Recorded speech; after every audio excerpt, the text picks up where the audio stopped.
Subscribe to our channel by clicking the subscribe button. Click the bell button and enjoy the latest uploads from our channel. ये है अनहोनी धाम।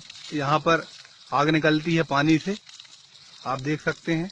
गर्म पानी का स्रोत है और आग निकल रही है पानी से, आप देख सकते हैं।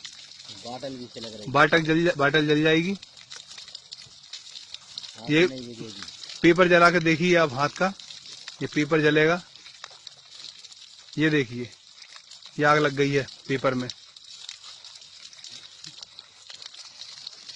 ये पिपरिया से 14 किलोमीटर की दूरी पर अनहोनी धाम है, जहाँ पर गर्म पानी का स्रोत है, कुंड भी बने हुए हैं और इस नल से आग निकलती है।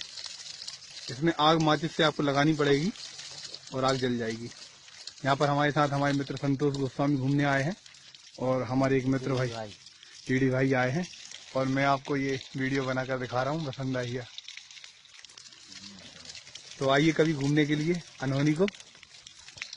बात आपको